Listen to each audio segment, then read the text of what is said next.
Assalamualaikum warahmatullahi wabarakatuh teman-teman. Waalaikumsalam warahmatullahi wabarakatuh.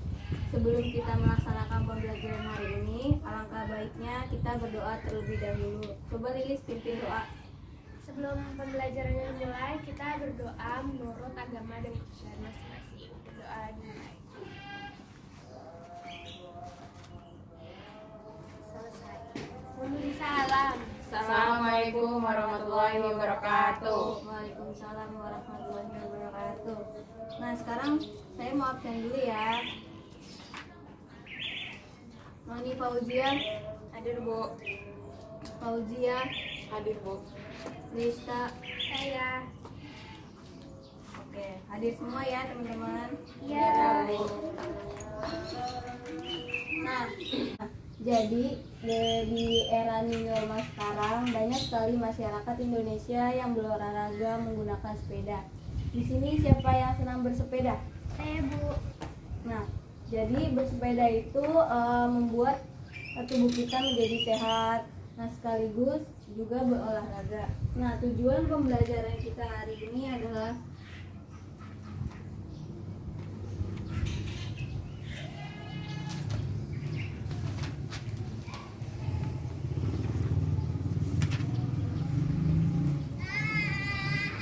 tujuan kita pembelajaran hari ini yaitu memahami apa itu sistem imun.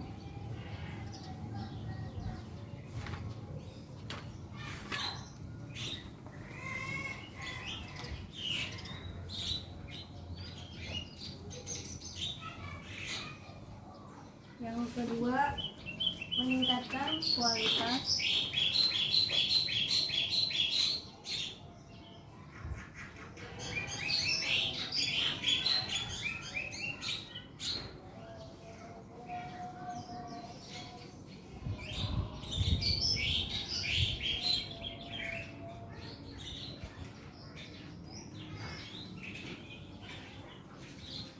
lalu yang ketiga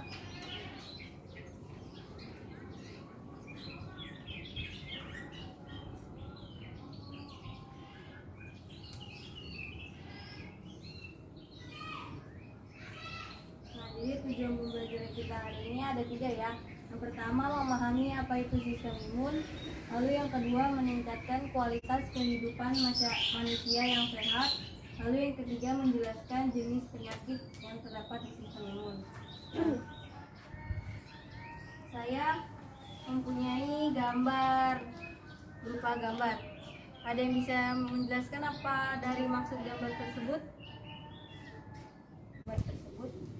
Saya Bu. Ya, coba Rizka.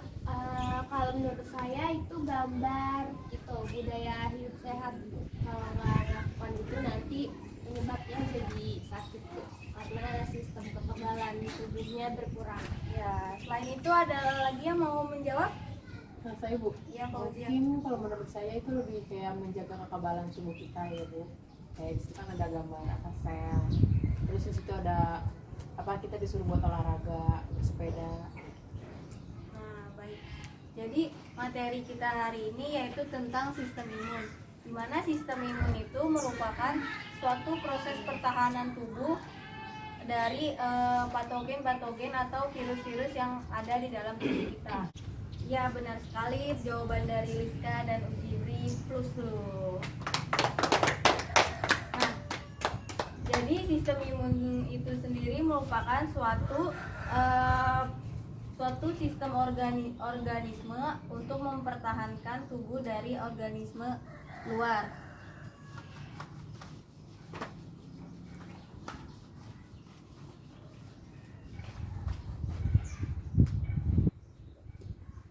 Nah, jadi sistem imun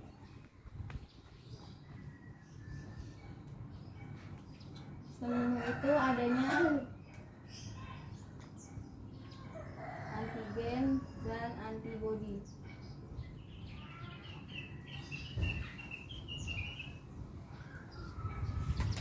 Nah, jadi di sini siapa yang tahu ikatan antara antigen dan antibodi? Ini Saya Bu. Ya Noni silakan jawab. Jadi antibodi itu memiliki sistem pengikat antigen pada daerah variabel, dan antigen memiliki sisi penghubung determinan antigen atau epitrop. Kedua sisi tersebut akan berikatan untuk membentuk kompleks antigen dan antibodi. Pengikatan antibodi ke antigen memungkinkan inaktivitas antigen dan menandai sel atau molekul asing agar dicerna oleh fagosit atau sistem komplement protein. Ya, baik sekali namun jawabannya Pak. Nah, jadi antigen itu sendiri merupakan kayak datangnya sebuah virus. Jadi dia masuk nih, si antigen itu masuk ke dalam tubuh kita yang membawa sebuah virus bakteri. Terus antibodi itu yang mencegah datangnya virus. Contohnya itu seperti ada limfosit B dan limfosit C. Nah, di sini saya akan menampilkan sebuah video. Tolong disimak baik-baik ya teman-teman. Kita semua memiliki potongan kertas di tempat kerja atau bekas gigitan nyamuk yang mengganggu saat kita berada di rumah. Tetapi kita mengabaikannya dan melanjutkan hidup kita. Bagaimana mungkin bakteri berbahaya tidak menyerang kita melalui lubang di kulit kita? Tentu saja jawabannya karena kita memiliki sistem kekebalan tubuh, dan untuk itu kita harus berterima kasih. Jadi, apa sebenarnya sistem kekebalan? Sistem kekebalan adalah pasukan yang tangguh yang terdiri dari sel, jaringan, dan organ yang bekerja sama untuk melindungi tubuh. Yang pertama, sel darah putih, leukosit. Leukosit beredar melalui tubuh melalui berbagai pembuluh darah kita, memastikan bahwa tidak ada pengunjung yang tidak diinginkan yang dapat mempengaruhi tubuh kita. Ada dua jenis sel yang membentuk divisi leukosit, fagosit dan limfosit. Fagosit adalah sel pertama yang merespon keadaan darurat. Pernahkah kamu memotong sendiri di dapur saat memasak? Celah di kulit ini merupakan pintu gerbang yang sempurna bagi kuman dan bakteri berbahaya untuk memasuki tubuhmu. Tetapi yakinlah, karena ada fagosit, Anda sudah dijaga. Jika fagosit merupakan kekuatan sistem kekebalan, limfosit adalah otak di belakangnya. Limfosit adalah sel yang memungkinkan tubuh untuk mengingat dan mengenali penyusup sebelumnya dan membantu tubuh menghancurkan mereka. Tentara sistem kekebalan unit limfosit terbuat dari dua jenis tentara, limfosit B dan limfosit T. Limfosit B dan limfosit T, sederhananya limfosit B adalah sistem intelijen tubuh yang mencari penyerang dan mengunci mereka, sementara membiarkan limfosit T tahu bahwa mereka ada di urutan selanjutnya. Limfosit T berperang melawan sasaran penjajah. Jadi, jangan khawatir tentang bakteri atau kotoran, karena sistem kekebalanmu sudah ada di dalam tubuhmu. Videonya sudah dilihat ya. Nah, jadi dari video tersebut kita bisa melihat gimana tadi seseorang tergores tangannya dan si virus-virusnya itu kan bakalan masuk di dalam goresan tangan tersebut. Nah, tapi kita tuh dijaga oleh sebuah sel yang bernama patogen. Nah, patogen tersebut itu fungsinya untuk menjaga virus-virus agar masuk ke dalam tubuh kita sendiri. Lalu di video tersebut adanya dua sel yang berperan aktif, yaitu sel fagosit dan limfosit.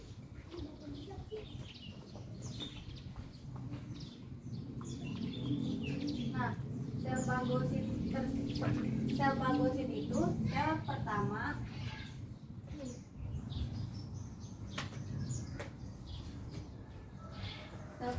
yang merespon datangnya bakteri.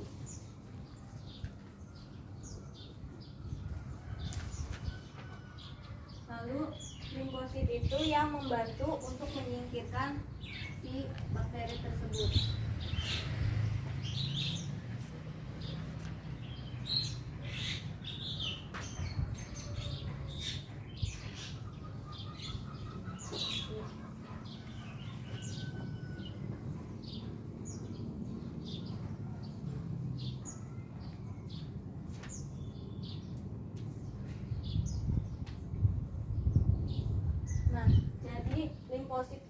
dibagi lagi menjadi dua.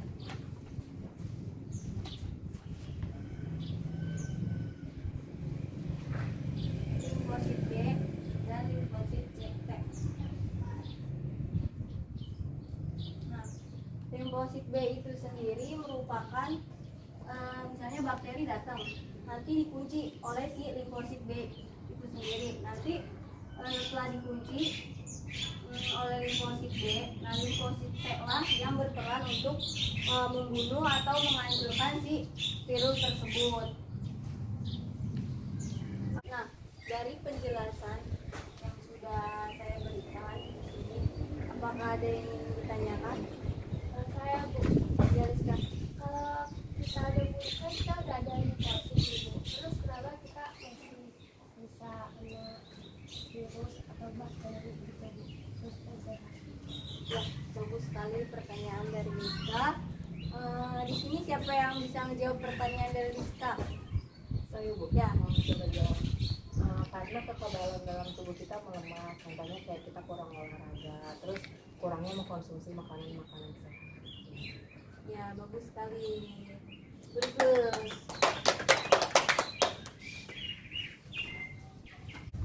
Nah, bagus sekali Fauzia untuk jawabannya. Nah, jadi kenapa kita bisa sakit? Ya karena kita kurangnya mengkonsumsi vitamin-vitamin, terus kurangnya olahraga, kurangnya mengkonsumsi makanan yang bergizi, kayak gitu ya teman-teman. Nah, lalu di dalam sistem imun itu sendiri kan terdapat sebuah penyakit. Penyakit apa sih yang kalian tahu dari sistem kekebalan tubuh kalian itu sendiri? Ya, Noni silakan. Alergi Bu. Nah, selain alergi itu ada lagi sebuah penyakit yang mengganggu sistem kekebalan kita sendiri, itu yang pertama kan alergi. Lalu yang kedua adanya autoimun. Terus yang ketiga yaitu adanya imunodeficiency. Nah, dari ketiga penyakit ini ada yang bisa menjelaskan? Ya, silakan Rizka. Kalau alergi itu peningkatan sensitivitas terhadap antigen ya. Ya. Selalu yang autoimun? Kalau autoimun itu kalau yang saya temukan di buku itu kegagalan sistem imunitas untuk membedakan sel tubuh dengan sel asli. Jadi Ya. Lalu yang imunodefisiensi? itu kondisi menurunnya efektivitasnya imunitas. Nah, contohnya seperti apa, Rizka? Contohnya ada penyakit AIDS ya, karena itu disebabkan oleh virus HIV. Jadi jumlah sel T terlalu berkurang, jadi imunitas kita melemah. Nah, oke, baik sekali jawabannya.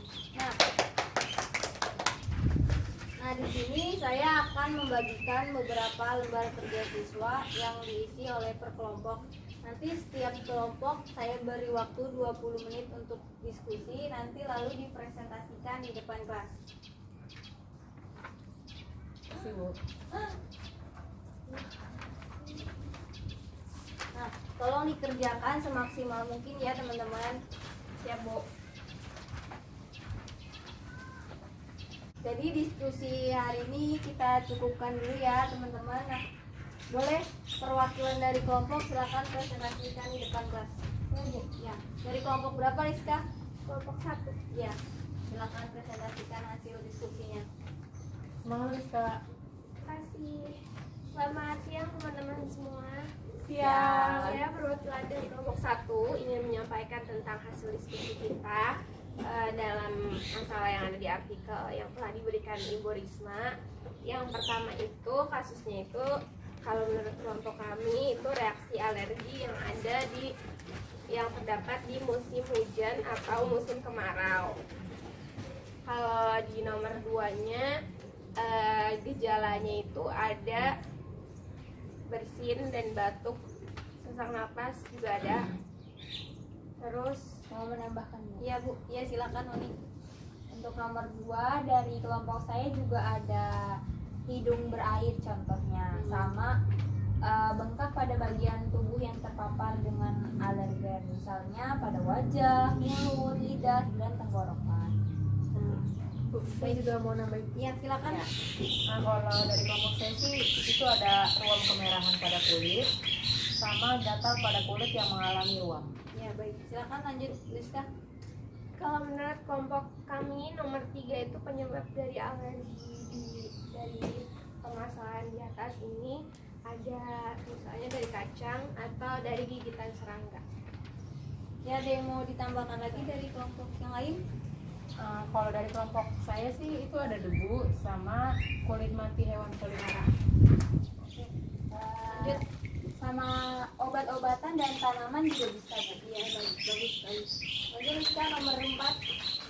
Nomor 4, proses terjadinya alergi itu ada dalam tubuhnya itu ada antibodi yang kurang. Jadi kadar antibodi sama imunoglobulin E-nya tinggi, terus sangat spesifik terhadap zat tertentu. Jadi bisa menimbulkan alergi di kasus ini. Lanjut, ada yang ingin menambahkan dari kelompok yang lain? Saya, Bu. Jadi sistem imun yang sehat itu mampu untuk membedakan zat yang berbahaya dan zat yang tidak berbahaya, sehingga saat tubuh mengalami gangguan sistem imun, disitulah alergi mulai terindikasi. Alergi termasuk dalam kategori penyakit kronis yang perlu diperhatikan lebih serius, terutama terkait diet. Ya, baik. Jadi jangan terlalu, kalau kita diet jangan terlalu dipostir terus, jadi harus seimbang tuh kadar makanannya juga ya, teman-teman. Ya, lanjut lagi, Rizka, nomor 5. Di antaranya dari penyebab tadi kan ada proses terjadinya alergi. Kalau pengobatan yang sesuai untuk penyakit ini itu ada pereda nyeri golongan antiinflamasi NSAID. Contohnya ada aspirin, ibuprofen, atau naproxen. Terus ada obat-obatan untuk penyakit autoimun. Ya, lanjut, ada yang ditambahkan lagi? Kalau dari kelompok saya itu ada antibiotik, contohnya itu kayak penisilin dan sulfa. Terus ada juga anti kejang atau antikonvulsan. Oke. Jadi ya udah, silakan Rizka. Silakan duduk. Terima kasih.